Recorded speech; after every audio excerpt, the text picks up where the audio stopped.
1912年，还不是总统的罗斯福出席了一场热闹的晚宴。宴会上，上至高官政客，下至贩夫走卒，人员十分庞杂。为了攀关系，不少人急着高谈阔论，彰显自己的学识和地位。但罗斯福却反其道横之，拉着朋友瓦特先生悄悄躲去了一边。瓦特常年混迹于社交圈，罗斯福请他为自己一一介绍宾客的情况。等基本摸透众人的背景，罗斯福这才走入人群，同大家攀谈起来。会见政府要员，他展示哈佛大学毕业生的身份，谈论自己对税收和军事的看法。碰上商业巨贾，他分享自己在金融业的实践经验，预测经济走向，提供改革方案。和一些军官碰杯时，他回忆起自己做海军部长的日子，大赞军人的品格与操守。面对一些市井小人物时，罗斯福也是很随和地与之闲聊。他一会说起小时候因样貌丑陋被孤立的糗事，一会又半开玩笑地说起自己贪嘴吃坏肚子的闹剧，逗得大伙狂笑不止。一场宴会下来，罗斯福不仅令位高权重者清言有加，还结识了各领域的新朋友。瓦特佩服不已，忍不住对罗斯福说：“你的交际手腕真是高明。”罗斯福却笑笑说：“记住，和伟大的人谈思想，和平庸的人谈事件，和小人谈论人，也就是我们俗话说的见人说人话，见鬼说鬼话。”熙熙攘攘的人群中，志同道合者少，多的是泛泛之交，乌合之众。若是见人就卖弄学问，标榜深刻，只会令人心生厌恶，敬而远之。你有没有过这种经历？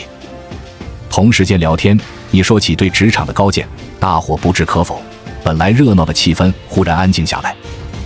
与朋友聚会，聊着家长里短的琐事，你却忍不住抒发感慨，成为尴尬的话题终结者。不同场合，面对形形色色的人，你时常感到无所适从，仿佛说什么都不合时宜。其实这并非你的错。人与人之间的沟通本来就是一门见人下菜碟的技术活。作家刘墉就说，不想尴尬就识相一点，别碰那些你有感觉别人没有感觉的东西。想和别人聊得来，就要寻找彼此间的最大公约数，可以是感情，可以是价值，也可以是利益。一、和酒肉之交讲感情。媒体人张超有个观点，人脉是设计出来的。他讲过朋友小丁的故事。小丁是一家科技公司的客服，刚入行那会，为了融入集体，经常邀请同事们聚餐。其中前辈老赵对他最为照顾，不是手把手传授经验，就是帮他解决一些麻烦。可随着交往的深入，小丁感觉老赵并不像表面上看上去的那么好。他不止一次发现老赵把难缠的客户转给他，还从别人口中听说老赵在背后贬低过他。但小丁没有找老赵对峙，而是像从前那样隔三差五地请老赵喝酒。喝酒时，他对老赵的作为只字不提，只是一个劲儿地表达自己的感激，一会感谢老赵对自己业务上的提点，一会恭维老赵在公司的地位无人能比。这些话老赵听了很是受用，不知道的还以为他们二人交情深，感情好。为了不破坏这种印象，渐渐的老赵很少再给小丁使绊子，还明里暗里帮了不少忙。后来小丁竞聘部门主管，老赵带头帮他拉票，助了他一臂之力。其实小丁早已认清老赵的为人，根本不会与他推心置腹，只把他当做一个酒肉朋友。没事吃个饭联络一下感情，有空就聊几句，增强一下链接，目的不过是为了自己的日子舒心些。张超说，这并非小丁油滑，只是他明白，想搭建人脉网，就不能随便和人闹翻。酒肉朋友也是朋友，泛泛之交也是交情。和这些人相处，没必要上纲上线，能维系表面的情分，对自己也大有裨益。作家理查德说，人与人之间存在一种弱连接，似有若无，但往往能帮上大忙。而加强这种弱连接的办法，就是常联系，多问候，时不时地巩固一下感情。联系不断，感情就不断，感情不断，彼此间的微小互助就不会断。和生意之交讲利益。投资人罗伯特·清崎有个从小玩到大的旧相识，叫基米。长大后，清崎进入投资领域，成为一名十分优秀的经纪人。基米则继承了父亲的甘蔗园，慢慢积累起了百万财富。因为感情深又信得过，基米便请清崎做自己的理财顾问。多年来，清崎帮基米赚了不少钱，但也收取了高额的佣金。当时经纪人的佣金大都 3% 左右，但清崎的要价却高达 7%。 他从最开始就对基米说，经纪人就是靠佣金赚钱，如果少收，凭什么尽心帮你呢？而基米也表示，佣金一分不少，但投资收益也要完全按照合同约定的来。他还丑话说在前，若是清崎出现个人失误，他照样会问责和追偿。一直以来，二人很少打感情牌，而是大胆谈钱，账也算得很清。然而恰恰是把钱的事说明白了，他们才能实现利益上的共赢。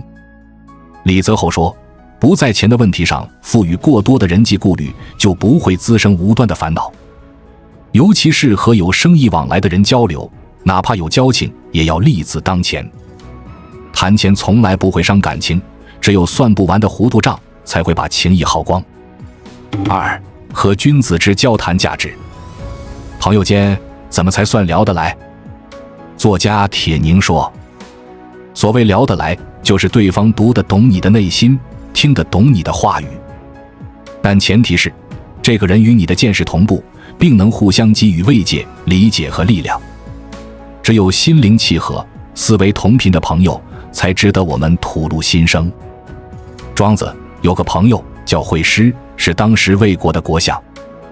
按理说，最厌恶世俗功名的庄子根本不会与惠施多接触，但事实却是，庄子一见到惠施就忍不住大谈自己的价值观。就像著名的子非鱼的对话，就是二人在渭水边的一场辩论。他们一年见不了几次，书信也少有往来，称得上君子之交，淡淡如水。但因为思想合拍，一见面总是能畅快地交谈，抒发各自的理想抱负。惠施死后，庄子前去吊唁，在好友的墓前，他讲了个寓言故事。在我们进一步探索之前，别忘了关注才知道，并点击小铃铛。我们将继续揭示更多关于金钱的真相，祝你迅速实现财务自由。有个郢都人特别爱干净，这天他鼻尖上不慎见了一点白石灰，这点石灰薄得就像苍蝇的翅膀一样。于是这个郢都人便请石匠用板斧把鼻尖上的石灰削掉。石匠笑了笑，拎起锋利的板斧就是一劈。只听嗖的一声，郢都人的石灰被削得干干净净，而他的鼻子却完好无损。宋国的国君听说此事，请来那个石匠，对他说，也请你照样为我削一次好吗？石匠又笑了笑，说，大王，我的确是能这么削，但是能让我这么削的那个人已经死了。庄子借此寓言想表达的无非是，值得深交的人可遇而不可求。也只有遇到真正的灵魂挚友，我们才会表露自己的真本事与真性情。情同此理，人同此心，与人攀谈也是这个道理。要志趣相投，要有同为的经历与思想，才可实现心灵的对话。人应该要有美德，但却不能过度。在网上看到一个问题，步入社会后，你有哪些最深的领悟？高赞回答说，酒不要太醉，饭不要太饱，永远不要对层次低得太好。因为三界分六道，人品分9等。在这个凉薄的世界，不是所有人都配得上你的好心。当你义无反顾地付出全部，很多时候换不回感激，只能得到一生的教训。永远记住，别对层次低的人太好。3，不懂感恩的人，关系再近也要远离。有这样一个故事，可能大家都听过。甲不喜欢吃鸡蛋，每次发了鸡蛋都给乙吃。久而久之，乙习惯了有鸡蛋吃，将这件事看作理所当然。直到有一天甲不给鸡蛋给乙，他立马就破口大骂。他忘记了这个鸡蛋本来就是甲的，甲想给谁都可以。不懂感恩的人是体会不到别人付出的，你对他奉献再多，都换不回一句谢谢，只能换回无休止的怨恨和敌意。作家小斌讲过朋友段林的亲身经历。段林夫妇在城里开饭店，并购置了2处房产，一处用于自家居住，另一处则是为孩子未来所准备的房子。老家的妹妹听说后，决定投奔而来。段林知道后十分高兴，怕妹夫没落脚的地方，便把空置的另一套房子免费给他们住。他还自掏腰包，帮妹妹开了一家餐馆，并将自己多年的经验传授给了2人。此后多年，只要妹妹有困难，段林总是第一时间伸出援手。然而人心难测，段林全心全意的付出，没换来一丝回报，反倒激起了人性最丑恶的一面。当段林的儿子大学毕业准备购房时，他决定将借给妹妹的房子卖掉，筹集资金为儿子付首付。谁知道他刚一提出来这个想法，妹妹就怒火冲天，不能卖我家的房子。妹夫更是情绪激动，直接从厨房拿了一把菜刀，谁敢卖了这房子，我就和谁拼命。面对妹妹一家的蛮横态度，段林一下寒了心。他没有想到多年付出却换来这样的结局。愤怒之下，他与妹妹一家发生了激烈的争吵，闹进法院才将房子要回。原本亲密无间的骨肉至亲，最终变得老死不相往来。西游记说，恩将恩报人间少，反把恩慈变作仇。做人行善是美德，但对有些人就不值得。因为层次低的人眼里只有利益，没有感恩。你过度的善良只会遭到冷眼与漠视，过分的好意只会招致背叛与欺凌。与人交往，不要等到被伤透了心，才发现付错了真心。4. 贪得无厌的人，感情再深也要拒绝。媒体人陈四海讲过自己的一段经历。他曾经有位挚友，彼此感情很是深厚。可是就在几年前，他开了一家小型的超市，2人的关系就彻底崩裂了。原来有段时间，他进了一批蜂蜜，就给朋友送去了2罐尝尝。没想到朋友尝完，一个劲说好吃，又向马克森要了几罐，说要送给家里的亲戚。陈四海碍于面子，只能硬着头皮又免费送了几罐。可从那之后，朋友就像尝到了甜头。端午节开始过来要粽子，中秋节过来要月饼，春节过来要礼盒。只要逢年过节，朋友都会来陈四海的超市，明里暗里找他要东西。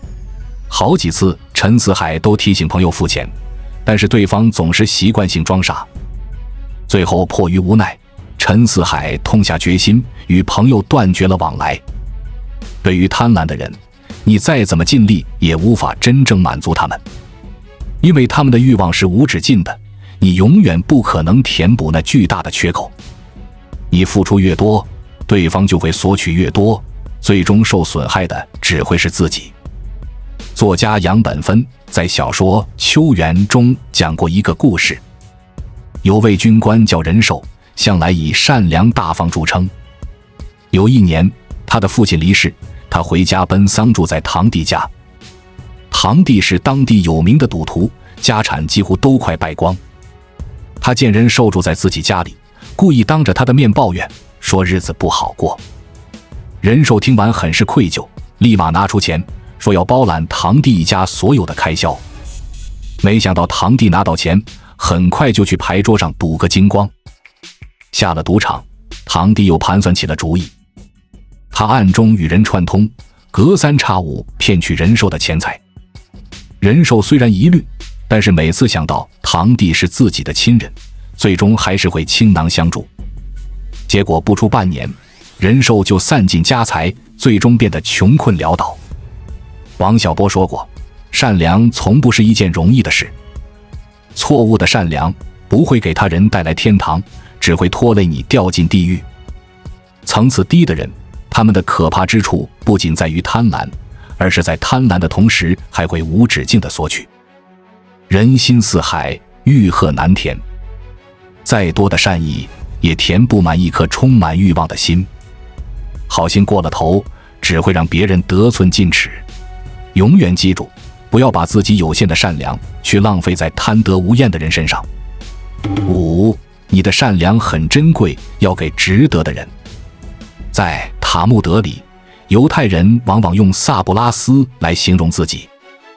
萨布拉斯在汉语中译为仙人掌。犹太人深信，人的性情应当如同仙人掌那般，内在柔软而富有生命力，外在则坚韧带刺。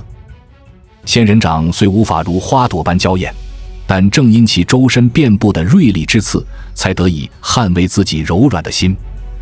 在这个世界上，并不是所有人都值得你对他好。对于那些层次浅薄的人，需要拒绝时不必犹豫，需要狠心时更不必退缩。当你变得有棱有角，这个世界才会对你展现出应有的尊重。作家张德芬在文章中讲过小林的经历。几年前，小林购入了一辆新车，一位女同事时常搭他的顺风车回家。尽管小林心里很不情愿，但出于同事间的情面，他始终未曾开口拒绝。然而，某次公司聚餐时，这位女同事却毫不掩饰地评价道：“小林的车呀，真的太一般了，我坐得相当不舒服。”面对这样的言论，小林只是微微一笑，并未多言。但女同事再次提出蹭车时，小林却毫不犹豫地回答：“不方便。”对方听后脸色霎时变得通红，随后便匆匆离去。自从那次之后，对方再也没找过他，小林的生活也因此变得清静而舒畅。常言道，小人畏威不畏德，意思是小人只会害怕威势，却不会尊重有德行的好人。对于这种人，一味妥协和退让，只会让自己身心俱疲。要知道，善良和爱都是免费的，但不是廉价的。在恰当的时候明确底线，才能避免成为任人拿捏的软柿子。当你心怀善意，但又不忘坚守自己的底线时，你的善良才会被珍惜。一个人的认知决定了他的层次，一个人的层次决定了他的见识。我们老家在农村，到现在还有重男轻女的思想，以前更严重。我们祖辈出了4个大学生，解放前的大学生，可以想象那个年代含金量有多高。我属于隔代教育，跟着爷爷奶奶一起生活，因为爷爷奶奶文化程度比较高，思想先进，从来没有把我当成女孩子养，反而当成男孩子教育。老爷子喜欢看《三国演义》《隋唐英雄传》，我就听他讲；老爷子喜欢下棋，我就陪他下棋。后来7大姑8大姨天天在我爷爷耳边絮叨，生姑娘是赔本买卖，不要让姑娘上学费钱。村里很多小姑娘被家庭灌输知识无用论、女子无才便是德的思想，但是我的爷爷奶奶却告诉我好好读书，巾帼不让须眉。如果我爷爷奶奶当初听信了一帮没事在树下张家长李家短的妇人话，估计我现在就不会走到今天了。爷爷经常借用庄子的话告诉我，夏虫不可以语冰，别听那些没有见识人说的话，不然一辈子没出息。前惠普总裁孙振耀离职演讲曾经说了这样一段话：这个世界上有史以来，直到我们能够预见得到的未来，成功的人总是少数，有钱人总是少数，大多数人是一般普通的人。因此，大多数人的做法和看法，往往都不是距离成功最近的做法和看法。因为大多数人认为好的东西不见得好，大多数认为不好的东西不见得不好。这就是《欢乐颂》里曲筱绡说的一句话：常与同好争高下，不与傻瓜论长短。所以千万不要太在意见识低、层次低、认知低的人的看法和评价。如果你真听信了、在意了，你这一生都不太可能有作为。这让我想到了一个金融界的朋友。2015年全民炒股，2015年股灾，了解金融的都知道，那一年很多股民的日子非常难过。但是他没有被套牢，而且还大赚了一笔。当时我问他，为什么你能够顺利脱手？他回答：有一天我在菜市场买菜，我发现那几天菜市场卖菜大妈天天在讨论到底买哪一只股票赚钱，个个说有内幕消息，自己的那只股有前景。当时我突然感到市场反馈的信号不好，连毫无见识的卖菜大妈都在讨论哪只股能赚钱的时候，代表泡沫来了。回去之后我全部卖了，卖了没多久股市大震，果然没有出我所料，最后一大部分的卖菜大妈被套住了。这也印证了前惠普总裁孙振耀的观点，大部分普通人的看法都不是距离成功最近的，因为大部分人的眼界和层次没有达到那个地步。天道中的丁元英对世俗文化有着居高临下的包容，他总是不跟任何人争辩，明明吃面已经付了钱，面馆的老板故意讹诈他没给钱，他明知老板故意讹诈，但仍然不动声色再付一份。面馆老板羞辱丁元英好吃懒做，这么大个人不干活，他只是笑笑说：“你不嫌弃，我来跟着你干。”冯世杰为了跟丁元英套近乎，故意纠缠刁难，让他说说《流浪者之歌》的几位演奏者的风格，他就耐心地讲解二者区别。表面上看到他像一个处处受人欺负的懦夫，其实是他不屑于跟世俗的人去计较。正如尼采的一句经典名言：更高级的哲人独处着，这并不是因为他想孤独，而是因为在他的周围找不到他的同类。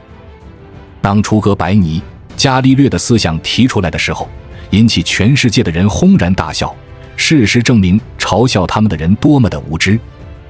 如果他们那么在乎别人嘲笑讥讽，人类的科技的倒退多少年啊！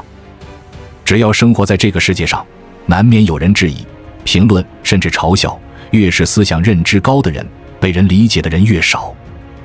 因为认知层次越高的人，越能领略到何谓会当凌绝顶，一览众山小的风光，而层次低的人看到的只是山脚下的蝼蚁，旁边的灌木丛林。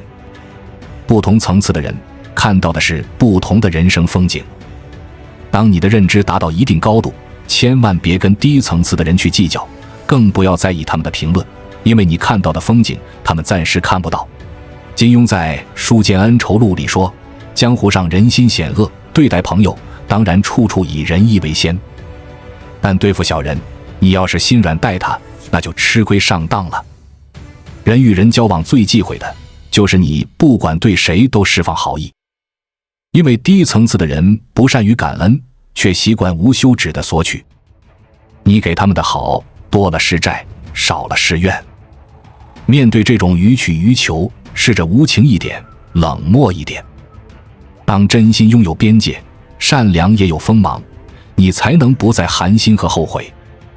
愿你我在人际交往中学会慧眼识人，用恰当的方式对待不同的人，让善良不再被辜负，让真心不再被伤害。但同时也要铭记，世间自有真情在，遇到值得付出的人，还是要全心全意地去呵护那份情谊。还看过一个挺有趣的故事，孔子带学生周游列国，行进中不小心压歪了路边的庄稼。正在耕种的老农一看，立马气呼呼地跑来，朝着孔子破口大骂。孔子一皱眉，对众弟子说：“看看这些人，文化素质真低，非得教育教育不行。”说完一挥手，示意大弟子颜回：“回呀，你去教育教育他，用你的文化、思想、理念说服他，让他给咱们让道。”颜回颠颠地去了，但不一会就哭丧着脸回来，埋怨道：“老师，你让我去给他讲道理，可他整个一文盲，根本不听，还啐了我一脸。”孔子仰天长叹：“中人以上，可以与上也；中人以下，不可以与上也。”与高手攀谈可以高谈阔论，但和低层次的人交往，就最好不要说人话。这是八面玲珑的社交技巧，也是和光同尘的处世智慧。学会灵活变通，才能把话说得恰到好处，令自己在社交中如鱼得水。关注我，我是才知道，带你解锁更多金钱的真相。